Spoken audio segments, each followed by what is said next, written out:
ዛሬ ጉድ ሆንኩ ወንድሞቼ፣ በፌስቡክ በቴሌግራም በማህበራዊ ሚዲያ የምትከታተሉ ወንድሞቼ፣ እኔ ዛሬ ጉድ ሆንኩ። ወደ ቤተ ክርስቲያን ሄድኩ። ሲሄድ መጽሐፍ ቅዱሴን እንደዚህ ይዤዋለሁ፣ ማስታወሻ ደብተሬን እንደዚህ ይዤዋለሁ፣ እስክሪፕቶዬንም እንደዚህ ይዤዋለሁ። ወዴት ነው የሄድኩት? ወደ እግዚአብሔር ቤት። ለምን? ቃሉን ልሰማ፣ ቃሉን ላነብ፣ ቃሉን ለህይወቴ ልሰማ ነው የሄድኩት። ሲሄድ የገጠመኝን ነገር ልንገራችሁ። ሰባኪው ዘማሪው ዘመረ፣ ጸሎት የሚያጸልየው ከዛ በፊት አጸለየ። ወርሺፖች ዘመሩ፣ ዘማሪዎች። ሰባኪው ተነሳ፣ መጽሐፍ ቅዱስ አልያዘም፣ ሶፍት ኮፒ ይዟል። ምን የመሰለች ታብሌት ይዟል፣ ደስ የምትል ታብሌት፣ ስታንዳርዷን የጠበቀች አይፎን ወይም ደግሞ ሌላ ነገር ናት እና መሰለኝ ይዟታል። ብዙም በውል ስሟን ባላቀውም ማለት ነው።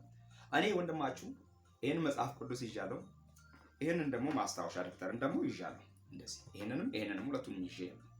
ግን ሁለቱንም ይዤ አልተጠቀምኳቸውም። ለምን? እሱ የተናገረኝን ከምዕራፉ፣ እሱ የተናገረኝን ከቁጥሩ፣ እሱ የተናገረኝን ነው ምጽፎ። ከዛ እሱን ጽፌ መጥቼ እዛ አነበዋለሁ፣ እዛ ከሱ ጋር በሱ እማራለሁ፣ እዚህ ደግሞ መጥቼ ቤት ደግሞ አነበዋለሁ። ከዛን ከስጋዬ ጋር አዋህደው ነው ያንን ቃል ላረሰው ማለት ነው። በእንደዛ ነው የመጣሁት በፊት ስመጣ ማለት ነው። አሁን ግን ነገር ተቀይሮ፣ አሁን ግን ነገር ዘምኖ ማስታወሻም የለም።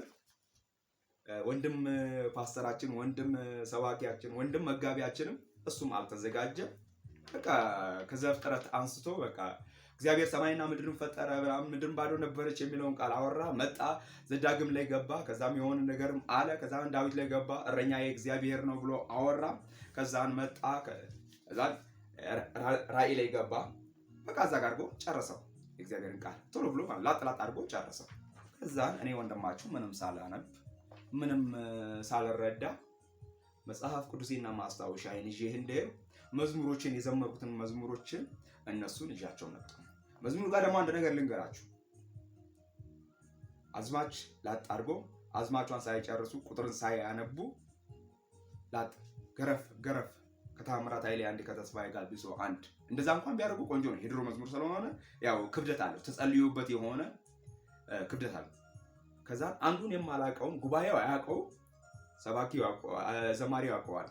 ጉባኤው ምንም ነገር አያውቁ። ጉባኤው እንደዚህ ይንቀሳቀሳል። እኔ ወንድማችሁንስ እነሱ ሲንቀሳቀሱ እንደዚህ ቋንቋ የማላውቀውንም እንዲህ ምክንያቱም ላከብር አይደለም የሄድኩት፣ ጌታዬን ላከብር አይደለም የሄድኩት። እንግዲህ እስትንፋሴ ባያከብረው ወይም ደግሞ በድምጼ ባላመሰግነው ላመሰግን ቋንቋውን ባልችል እንግዲህ እንዲህ እያልኩ እግዚአብሔርን አክብሬ መጣሁላችሁ እላለሁ።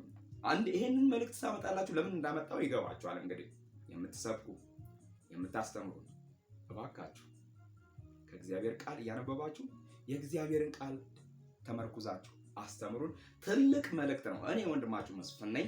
ይሄንን ቃል ያስተላለፍኩ ለፓስተሮች፣ ለመጋቢያን፣ ለወንጌላውያን ለማትዘጋጁ ነው። ብዙ የሚዘጋጁ ጎበዝ የሆኑ ስማርት የሆኑ ወንጌላውያን እንዳሉ አውቃለሁ።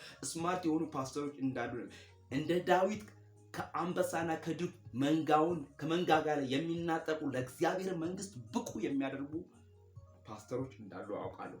አንዳንዶች አሁን የበቀላችሁ አሁን በቀሎች ለእናንተ ነው። እንግዲህ ግልጽ ነው። ታመሰግናለህ፣ ታሞግሳለህ። ሌላውን ደግሞ የደከመውን ደግሞ እንደዚህ አድርግ ብለህ ታስተካክላለህ። በእግዚአብሔር ቃል በፍቅር ነው። ጌታ ለዘለዓለም ይባረክ።